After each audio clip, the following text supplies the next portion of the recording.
আসসালামু আলাইকুম ওয়া রাহমাতুল্লাহি ওয়া বারাকাতুহু। আলহামদুলিল্লাহি ওয়াহদা ওয়াসসালাতু ওয়াসসালামু আলা রাসূলিল্লাহি লা নাবিয়্যা বা'দা। সম্মানিত দর্শকবৃন্দু, সবাই কেমন আছেন? আশা করি সবাই ভালো আছেন। আলহামদুলিল্লাহ, আমিও ভালো আছি। সম্মানিত দর্শকবৃন্দু, আজকে আলোচনা করব সূরা ইয়াসিনের ফজিলত সম্পর্কে। সূরা ইয়াসিনের গুরুত্বপূর্ণ 16টা ফজিলত সম্পর্কে আজকে আলোচনা করব। এই সূরা ইয়াসিনের ফজিলাতের বর্ণনা আসছে তিরমিজি শরীফ হাদিসের ভিতরে 2887 নম্বর হাদিসের ভিতরে এর ফজিলাতের বর্ণনা আসছে। এই জন্য নবী করিম সাল্লাল্লাহু আলাইহি সাল্লাম বলেন, যে ব্যক্তি দিনের প্রথম ভাগে সূরা ইয়াসিন পাঠ করবে, আল্লাহ পাক তার সমস্ত কোরআনের সওয়াব দান করবেন।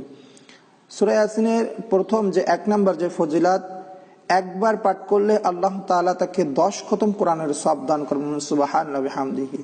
দ্বিতীয় নাম্বার ফজিলত হলো 2 নাম্বার পিছনের সমস্ত গুনাহ মাফ করে দিবেন। 3 নাম্বার ফজিলত হলো মৃত ব্যক্তির জন্য পড়লে কবরের আযাব মাফ করে দিবেন। 4 নাম্বার ফজিলত হলো রাতে পড়লে মারা গেলে শহীদের মর্যাদা লাভ করবে যে ব্যক্তি রাতে সূরা ইয়াসিন পাঠ করবে। 5 নাম্বার হলো মৃত্যুর সময় রোগীর নিকট পড়লে মৃত্যুর যন্ত্রণা দূর হবে এবং অতি আসানের সঙ্গে মৃত্যু হবে।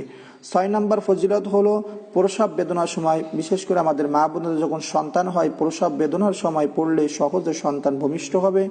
7 নাম্বার ফজিলত হলো যে কোনো মাকসুদে পড়লে পূরণ হবে, মানে যে কোনো আশা নিয়ে পড়লে আল্লাহ পাক রব্বুল আলামিন সে আশা পূরণ করবেন সূরা ইয়াসিন পাঠ করলে।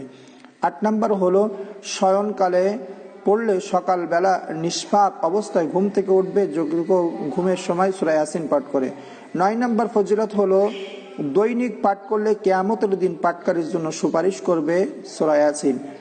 10 নম্বর হলো কবরের পাশে পড়লে কবরের আযাব মাফ হবে। 11 নম্বর জুম্মার দিন সূরা ইয়াসিন পড়লে দোয়া করলে আল্লাহ পাক রব্বুল আলামিন দোয়া কবুল করবেন, কবুল করা হয়। 12 নম্বর ফজিলত হলো খাদ্যের স্বল্পতার সময় পড়লে খাদ্যে বরকত হবে। 13 নম্বর হলো পাঠকারীর সমস্ত গুনাহ মাফ করে দেওয়া। 14 নম্বর হলো পাঠকারী সমস্ত গুনাহ মাফ করে দেওয়া হয়। 15 নম্বর হলো একে কোরআনে পাকের দিল বলা হয়। 16 নম্বর হলো আসমান জমিন সৃষ্টির 1000 বছর পূর্বে আল্লাহ পাক রব্বুল আলামিন আল্লাহ তাআলা সূরা তাহা ও সূরা ইয়াসিন পাঠ করেছিলেন। ফেরেশতারা শুনে বলেছিল যে ধন্য ওই জাতি যে মুখ ও অন্তর যাদের উপর তা নাজিল হবে। এজন্য অনেক গুরুত্বপূর্ণ 16টা ফজিলত সম্পর্কে আলোচনা করলাম। সূরা ইয়াসিনকে বলা হয় কোরআনে পাকের দিল অথবা কলিজা। এজন্য আপনি সূরা ইয়াসিন যদি দেখে দেখে পড়েন, অবশ্যই আল্লাহ পাক রব্বুল আলামিন এই সমস্ত ফজিলত আপনাকে দান করবেন। আর আপনি যদি আপনার সূরা ইয়াসিন মুখস্থ থাকে, আপনি যদি ঘুমের সময় সূরা ইয়াসিন পড়েন, আল্লাহ পাক রব্বুল আলামিন আপনার ওই সমস্ত ফজিলত দান করবেন। আপনি যে কোনো আশা, যে কোনো মাকসুদের জন্য মনের আশা আকাঙ্ক্ষা, যে আপনার উত্তম নেক আশা জন্য আপনি সূরা ইয়াসিন পাঠ করে আল্লাহ পাক রব্বুল আলামিন আপনার সে আশা আকাঙ্ক্ষা পূরণ করে দিবেন, আপনার দোয়া কবুল করবেন। এই জন্য সূরা ইয়াসিনের যে 16টা বড় বড় গুরুত্বপূর্ণ ফজিলত সম্পর্কে আলোচনা করলাম।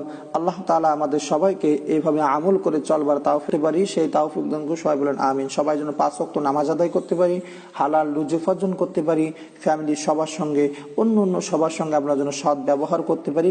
আল্লাহ পাক আমাদের সবাইকে তাওফিক দান করুন। সবাই বলেন আমিন। সম্মানিত দর্শকবৃন্দ, আজকের ভিডিওটা এই পর্যন্তই। আশা করি ভিডিওটা একটু হলো ভালো লাগছে।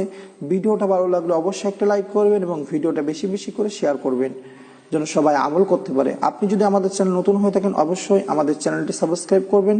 তাহলে এরকম নতুন নতুন ইসলামিক ভিডিও যখন আমরা আপলোড করব, তখন সঙ্গে সঙ্গে আপনার কাছে এটা পৌঁছে যাবে। দেখা হচ্ছে নতুন কোনো ইসলামিক ভিডিওতে। সে পর্যন্ত সবাই ভালো থাকবেন, সুস্থ থাকবেন। আসসালামু আলাইকুম ওয়া রাহমাতুল্লাহি ওয়া বারাকাতুহু।